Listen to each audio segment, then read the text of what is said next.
రెసిపీకి స్వాగతం. ఈరోజు కొబ్బరికాయ మామిడికాయ పచ్చడి ఎలా తయారు చేసుకోవాలో తెలుసుకుందాము.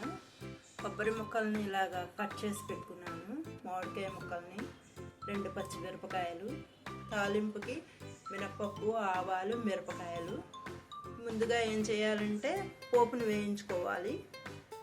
స్టవ్ వెలిగించి మూకుడు పెట్టాను. కొంచెం ఆయిల్ వేయాలి, ఎక్కువ అక్కర్లేదు. కొంచెం ఆయిల్ వేసుకోవాలి. ఇలాగా ఆయిల్ వేసుకున్నాను.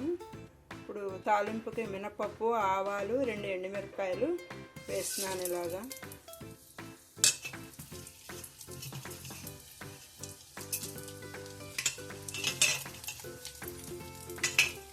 ఇది బ్రౌన్ కలర్ వచ్చేదాకా వేగాలి. ఇలాగా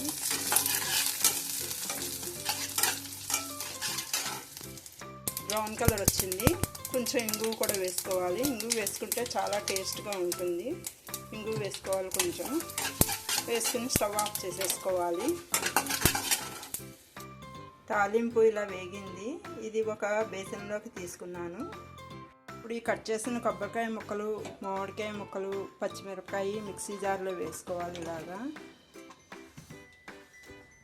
ఇలా మిక్సీ జార్లో వేసేసుకోవాలి. 2 పచ్చిమిరపకాయలు వేస్తున్నాను. ఇలాగా నెక్స్ట్ కొంచెం పసుపు వేస్తున్నాను. వేసుకుని పోపు వేయించుకున్నాం కదా, పోపు ఉంచేసుకుని మిరపకాయలు ఒకటి కూడా ఇందులో వేసుకోవాలి. మిక్సీ జార్లోను కొబ్బరి ముక్కలు, మామిడికాయ ముక్కలు, పచ్చిమిర్చి, ఎండుమిర్చి, కొంచెం సాల్ట్ వేసుకున్నాను. పసుపు వేసాను. ఇవన్నీ మెత్తగా మిక్సీ పట్టాలి. మామిడికాయ పచ్చడిని ఇలాగా మెత్తగా మిక్సీ ఆడాను. ఇప్పుడు ఈ తాలింపు వేయించుకున్నాం కదా, ఈ పచ్చడంతా మిక్సీ ఆడిన పచ్చడంతా ఇందులో వేసి బాగా కలుపుకోవాలి.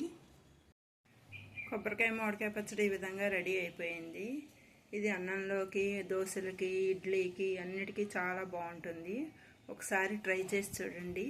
ఈ వీడియో చూసినందుకు కృతజ్ఞతలు.